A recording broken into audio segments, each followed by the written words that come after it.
Hi everyone, Chef Anthony here with Dawn's Appliances. Today I'm going to go over a 48-inch range.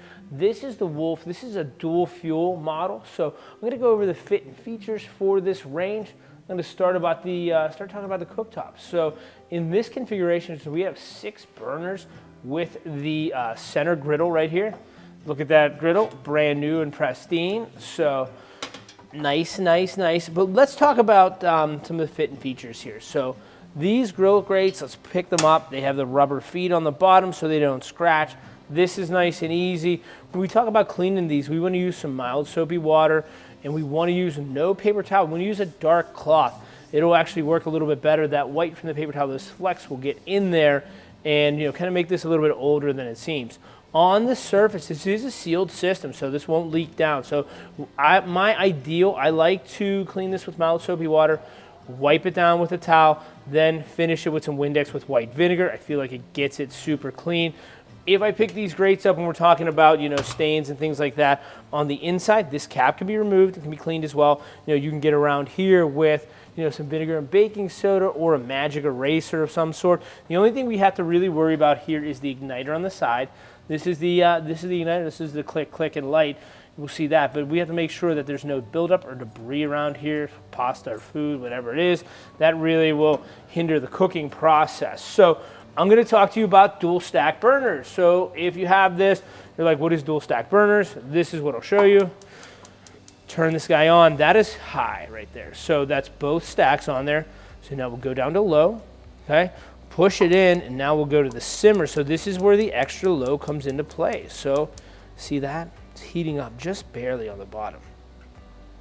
Now it'll go to the lowest. So what we're doing now is we're heating that second stack. This is ideal for soups, chilies, melting butter, holding chocolate hot, keeping a tea kettle on there, or if someone's sick in the house, keeping that chicken noodle soup warm, okay? So what it's doing again, this is the bottom stack, this is the top stack. Picture 2 burners together, that's really where that heat comes up. So if you see that, very nice, and then we lower it down to the second stack. You really do see it there. So see how cool that is? Nice and easy. So you get this in the dual fuel range on every one of these 6 burners. These 3 and that 2 there, that 5 is going to be your high powered. This is your lowest BTU wattage right here, the smaller one in the back. Finish with sauces and things like that. That's great.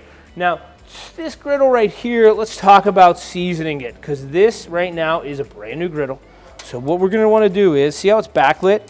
Now it's going to heat up to about 200 degrees. Once this incandescent light goes off, we're going to take oil in a dark cloth, season this up, put a little bit of oil on the cloth, season it once, not a lot of oil, just enough to coat. Then we'll bring it up to 300 degrees, okay, and wait for that to heat up. Do it again as our second coat, and our last one, we're going to take it to 450 degrees, our top speed, our top heat. Once that light goes off, we're going to season this a third time. We like to season it 3 times, 3 different temperatures. That really seasons it and sears it and gets it ready for us to cook on, okay? Griddle's pretty much a fun time. Think about anything you want to pan sear, you're going to do on this griddle. Think about, stir frying vegetables, doing fried rice, pan searing steaks, making grilled cheese, breakfast, anything under the sun, anything you think, I'm going to put a pan down, I'm going to pan sear it, you can do it right in this griddle, okay? Gives you enough room, gives you enough heat, then everything you scrape into the drip tray right here, okay, and discard it away. But first and foremost, I see so many customers not using the right method. We want to season this the 3-time method first and foremost, okay? This covers a lot of the cooktop and the features on there. Let's jump into the ovens. Let's talk about some of the features that this oven offers. First and foremost, I'm going to open the oven door. It's great. We have great chef's lighting in here. We have the glide racks. We have our great trays here. That is dishwasher safe. This is our roasting pan. We can put our chicken on here, put our vegetables underneath, or if we want to take it out, we just want to use it as a regular roasting pan, put some cookies on, yada, yada. These are great. They match the oven. There are accessories. You could buy a baking roasting pan that'll go in here.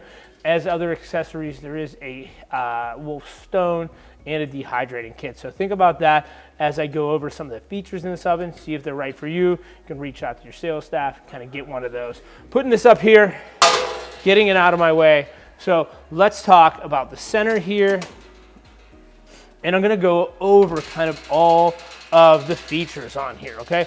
Our first one, this is true convection, guys. So this is pure European convection. This is all the convection fan in the back pushing that air. What that means is multi-use. So anytime we're gonna put more than one item in this oven, we're gonna use this true convection. 3 trays of cookies, you know, we're gonna do breadsticks, we're gonna do a lasagna roast, we're gonna do casserole sides for the holidays, things like that. Multi-use, I can put 9 pies in this oven, 3 on each rack, and they're all gonna come out golden brown and delicious because of the even heat distribution. Next one.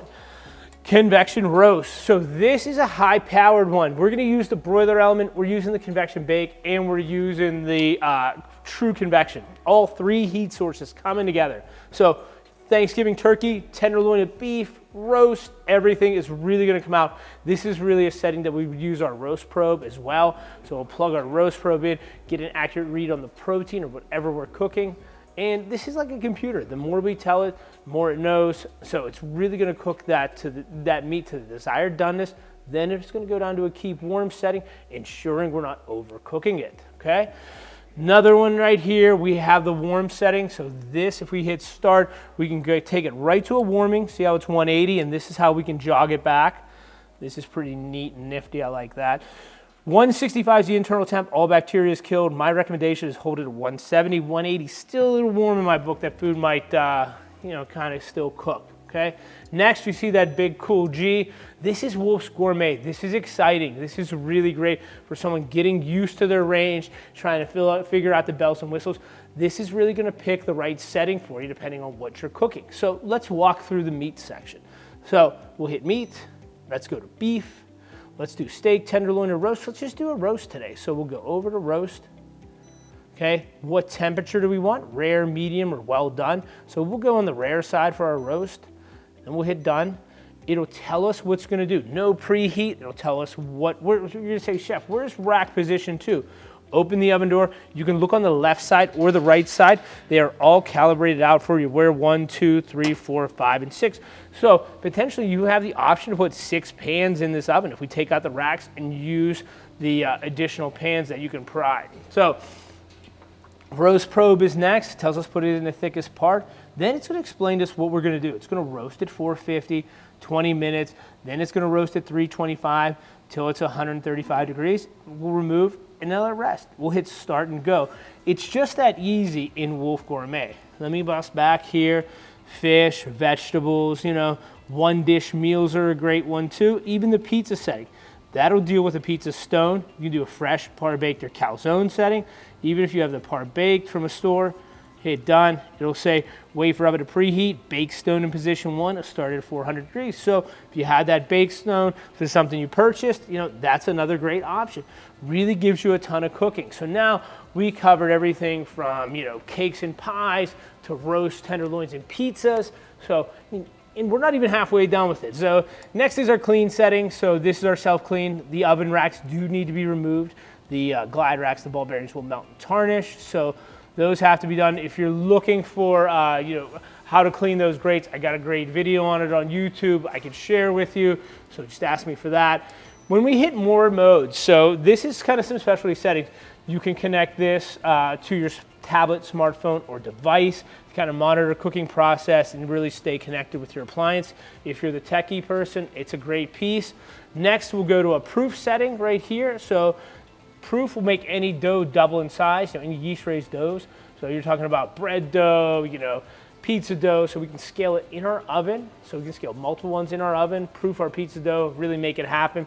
Dehydrate's another great setting we have here as well. So if we want to do apple chips, banana chips, we have the option. Then we have a dedicated stone setting. So once again, if you're looking for that stone or that accessory piece, there is an option for you, or you could use, you know, any type of stone you have. So that really covers all of the settings and more. Then we have our regular convection roast, which is great. You know, this is anytime we're going to use the top and bottom heat. We're not using a convection fan. My ideal thing is maybe a chuck roast with potatoes and carrots and, you know, a lot of liquid in there to where we won't want the fan speed to go on, slosh in, make a mess in the oven, or deteriorate our product. So great one here. So next we'll go to broil. and then you can go on to 3, 2, and 1. 3 different settings of broil, okay? So 1 being the hottest, probably at 550. Next it goes down to around 450, and 400 is our last one. So next we have our regular bake, and this is just that easy. So we just really hit bake, dial in our temperature, 350, and hit start, okay? So that's nice and easy. You'll see that right on this center dial right here, okay? That covers everything in here. This sleek goes back. Here's our light right here, and then here's our individual timers as well. If we go into our settings, this is where we can adjust our time, our brightness, sound, calibrate the oven if we need to, or just get any general info about our product. So anytime you have a question about something, you could always hit the info, whatever you're in. Really gives you, kind of a synopsis of what we just did. The cool part is in the dual fuel range, you're gonna see the balance of everything in here, okay? So I can run through the same settings, same features in this oven as I can in the bigger oven. The benefit is it's 1/3 of the size. So this will heat up 1/3 of the time faster. So we're gonna look at, a higher preheat, but we can do a lot more in here. Maybe, for a family of 4 or 6, this is your everyday oven to, do chicken, to do a roast, to do some potatoes, do some sides. Really everything that'll come off the grill you can put in here to keep warm on the warm setting as well. So think about the configuration. There is a lot of cooking surface area, and there's a lot of real estate here to make some amazing meals. So this really covers over the Wolf 48-inch range, the dual fuel version, and all the fit and finish and features. Hope you enjoyed this video. Thank you so much.